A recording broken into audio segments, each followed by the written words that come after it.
Dans un village reculé d'Afrique, une jeune femme du nom de Ruby attirait tous les regards.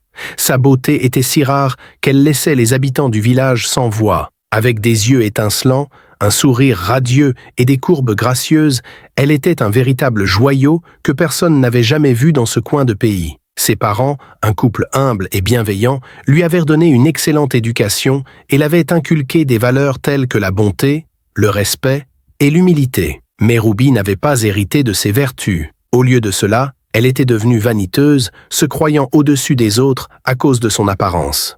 Elle rejetait tous les prétendants, méprisant même les plus honorables, car pour elle, seul un prince ou un roi était digne de sa main. Les hommes du village, qu'ils soient jeunes ou vieux, mariés ou célibataires, rêvaient tous d'être choisis par Ruby. Mais aucun d'entre eux ne trouvait grâce à ses yeux. Elle les jugeait trop ordinaires, trop peu pour sa beauté inégalée. Sa mère, bien qu'aimante, était préoccupée par l'attitude de sa fille. Elle lui répétait souvent que la richesse ou la noblesse d'un homme ne faisait pas de lui un bon époux, et que la vraie valeur d'un mariage résidait dans l'amour, le respect et l'humanité de chacun. Mais Ruby, aveuglée par son orgueil, refusait de l'écouter. Un jour, la tranquillité du village fut troublée par l'arrivée d'un cortège majestueux. Un homme imposant, élégant et magnétique, ressemblant à un roi, fit son entrée. Le bruit courut rapidement que cet homme était le roi d'un riche royaume voisin, venu spécialement pour demander la main de Ruby. La jeune femme, en entendant cela, était folle de joie. Elle se disait enfin que son rêve était en train de se réaliser. Un roi la voulait pour femme. Les villageois étaient émerveillés par le faste du cortège et les cadeaux somptueux qu'il avait apportés. Cependant, la mère de Ruby n'était pas convaincue. Elle pressait sa fille d'être prudente, de connaître réellement cet homme avant de l'épouser. Mais une fois de plus, Ruby ignora les conseils maternels. L'idée d'épouser un roi riche suffisait pour la persuader. Ses parents décident d'accepter son choix et de le donner en mariage au roi. Le mariage fut donc arrangé. Le roi s'appelait Isaac et il est resté dans le village jusqu'au jour du mariage. Le jour du mariage fut grandiose. Des invités de toute la région étaient présents et la fête dura jusqu'au petit matin. Pendant la cérémonie, le roi Isaac offrit à Ruby un magnifique collier en or, étincelant de 1000 feux. Il lui expliqua que ce collier était un héritage familial, passé de père en fils, et que désormais il appartenait à Ruby. Il lui fit une demande particulière, ne jamais retirer ce collier, quoi qu'il arrive. Ruby, flattée et éblouie par tant de luxe, accepta sans poser de questions.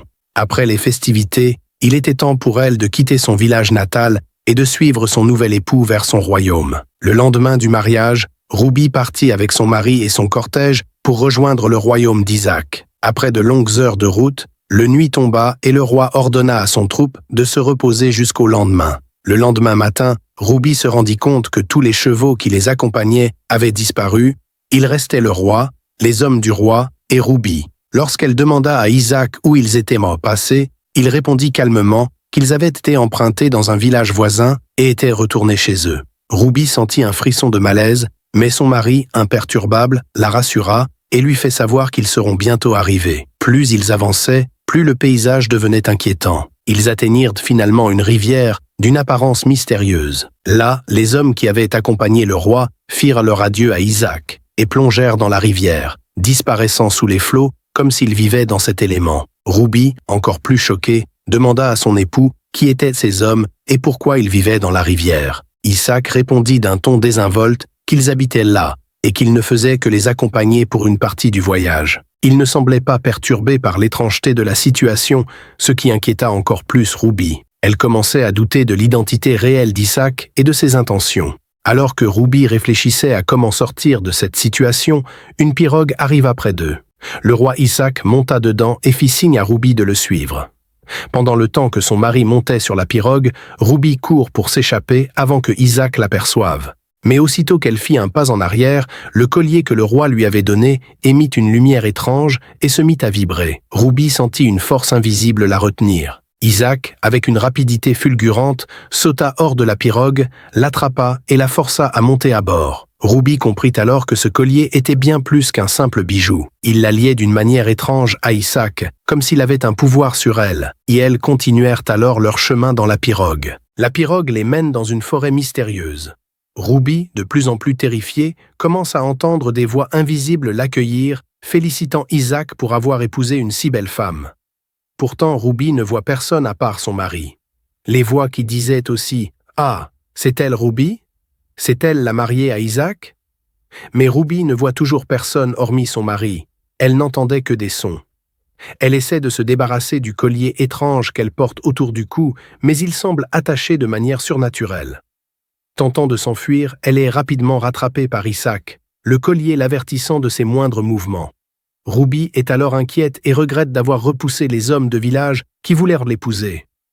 Ruby supplie Isaac de lui laisser partir, mais Isaac ne l'écoute pas du tout. Il prend la main de Ruby et la force à marcher dans la forêt. Après quelques heures de marche, Isaac s'arrête devant un arbre, récite quelques incantations et aussitôt ses pieds disparaissent. En ce moment, Ruby près de lui criait et pleurait très fort, mais Isaac ne l'écoutait pas du tout. Isaac prend la main de Ruby et la force à marcher dans la forêt.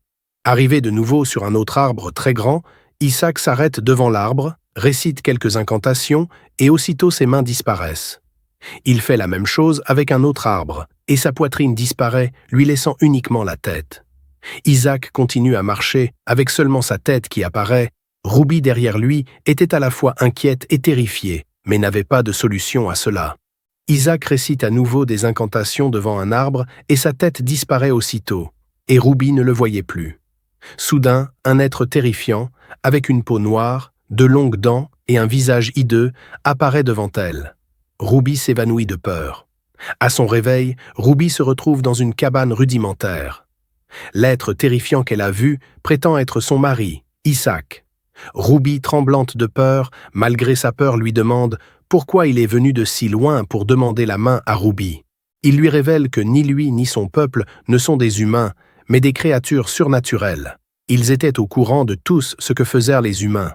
C'est pour ça que Isaac a fait semblant d'être un humain très riche, ressemblant à un roi, pour tenter sa chance d'épouser Ruby. Les hommes ainsi que les chevaux qui accompagnaient Isaac dans le village de Ruby étaient des amis de Isaac. Ils n'étaient pas humains eux aussi. Ruby, horrifiée et remplie de regrets, supplie encore une fois de retourner chez elle. Mais Isaac l'ignore. Ruby ne faisait que pleurer et crier. Elle restait toujours allongée et inquiète. Ruby continue de vivre ainsi pendant une semaine. Un jour, alors qu'elle est assise dans la cabane pensant nostalgiquement à son village, Ruby aperçoit une silhouette près de la porte. Elle regarde bien et voit qu'il s'agit d'un homme normal comme elle. Elle avait peur à première vue, mais est ensuite rassurée, car elle a vu un humain comme elle. Ruby se lève pour courir vers l'homme et lui demander de l'aide. Mais l'homme lui dit de s'arrêter, sinon le collier qu'elle porte va prévenir son mari. L'homme lui conseilla alors de mettre du miel dans le collier, de creuser un trou et y enterrer le collier. Ce que fait aussitôt Ruby. Ruby se débarrasse alors du collier et rejoint l'homme, puis elle lui demande qui il était. L'homme est un grand marabout guérisseur. Il est venu dans cette forêt pour approfondir ses connaissances sur les êtres surnaturels, mais il a perdu la bague qui devait lui protéger et lui permettre de sortir de la forêt quand il le souhaitait. C'est pourquoi il ne pouvait pas rentrer chez lui. L'homme fait savoir à Ruby que la bague est gardée par Isaac, et que si Ruby l'aidait à le trouver, alors l'homme l'aidait à son tour à sortir de cette forêt. Ruby commence à avoir espoir. Elle fouille toute la cabane à la recherche de la bague. Pendant ce temps, son mari Isaac était absent. Elle a finalement trouvé la bague et la donne à l'homme qui est marabout. Le marabout prend la main de Ruby et commence à réciter des incantations. Quelques instants après, il se retrouve dans une autre forêt tropicale plus jolie et plus claire. L'homme fait savoir à Ruby qu'ils sont maintenant dans le pays des humains et qu'elle était maintenant protégée. Ruby et le marabout se disent au revoir et chacun part de son côté. Ruby demande le chemin qui mène à son village et le prend. Une fois arrivé dans son village, les villageois sont choqués car la Ruby qu'ils connaissaient était différente. Elle semble avoir perdu la raison, hantée par les événements surnaturels qu'elle a vécus. Ses parents prennent soin d'elle, la soignent avec amour et patience, puis l'aident à revenir à la raison et à devenir la belle Ruby qu'elle était. Peu à peu, Ruby retrouve la raison, mais elle n'est plus la même. Son expérience dans la forêt a radicalement changé sa vision de la vie. Elle était devenue humble, reconnaissante pour les choses simples de la vie, et plus jamais elle ne se vanterait de sa beauté extérieure.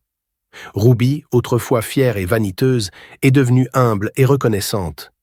Elle ne se vante plus de sa beauté extérieure et comprend désormais que la vraie valeur d'une personne ne réside pas dans son apparence, mais dans son cœur.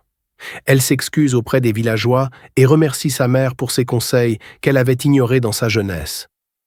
L'histoire de Ruby et Isaac est une aventure pleine de surprises, de mystères et de drames, qui nous enseigne des leçons profondes sur l'humilité, la gratitude et la force intérieure.